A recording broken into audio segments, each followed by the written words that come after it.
কোনো একটি মহল অত্যন্ত সচেতনতার সাথে ফ্যাসিবাদ বিরোধী শক্তিগুলোর মাঝে বিভ্রান্তি আর বিভক্তি সৃষ্টি করছে কিনা সেটি খতিয়ে দেখার আহ্বান জানিয়েছেন বিএনপির মহাসচিব মির্জা ফখরুল ইসলাম আলমগীর।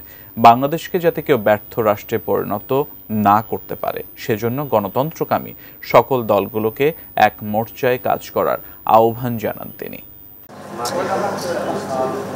বুধবার সকালে রাজধানীর একটি হোটেলে অনুষ্ঠিত হয় ২৪-এর গণঅভ্যুত্থানে বিএনপির ভূমিকা শীর্ষক বইয়ের মোড়ক উন্মোচন অনুষ্ঠান। যোগ দেন বিএনপি ও কয়েকটি রাজনৈতিক দলের শীর্ষ নেতারা। উপস্থিত ছিলেন লেখক, গবেষক, শিক্ষাবিদ সহ অনেকে। অনুষ্ঠানে অন্তর্বর্তী সরকারকে নির্বাচন আয়োজনের দিকে মনোযোগ দেওয়ার তাগিদ দেন বক্তারা। বলেন, নির্বাচনের মধ্য দিয়েই চলমান রাজনৈতিক সংকট থেকে উত্তরণ সম্ভব। ফ্যাসিবাদ বিরোধী যে ঐক্য, এই ঐক্যটাকে সবচেয়ে বেশি সুদৃঢ় করতে হবে। সত্যিকারের একটা দেশের সুশাসন প্রতিষ্ঠা করা, যা কিনা আমাদের আগামী নির্বাচনের মধ্য দিয়ে আমরা যেটা সম্ভব করতে পারি। সরকারকে আমি পরিষ্কার করে বলতে চাই, সকল এজেন্ডা মেহেরবানি করে এখন গুটিয়ে ফেলেন।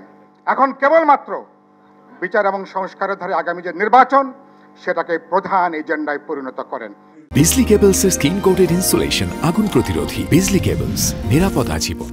বক্তব্যের শুরুতে বিগত আন্দোলন সংগ্রামের স্মৃতিচারণ করেন বিএনপি মহাসচিব মির্জা ফখরুল ইসলাম আলমগীর। হাসিনার বিরুদ্ধে লড়াই করতে করতে আমরা সবাই বুড়ো হয়ে গেলাম। প্রশ্ন তোলেন, শেখ হাসিনার রায়ের দিন মব ভায়োলেন্স বিশ্বদৃষ্টিকে অন্যদিকে নেয়ার কৌশল কিনা।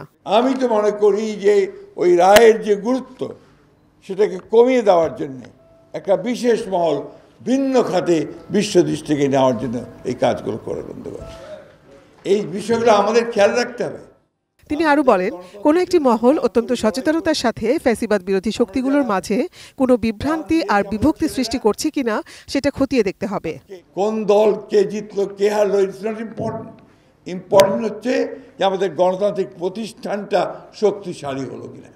বাংলাদেশকে ব্যর্থ রাষ্ট্রে পরিণত করতে না চাইলে গণতান্ত্রিক প্রতিষ্ঠানগুলোকে শক্তিশালী করার তাগিদ দেন মির্জা ফখরুল ইসলাম আলমগীর।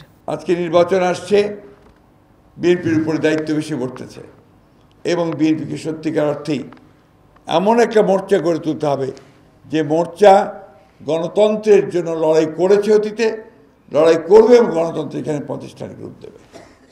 Nazia Afrin, ATN news, Dhaka.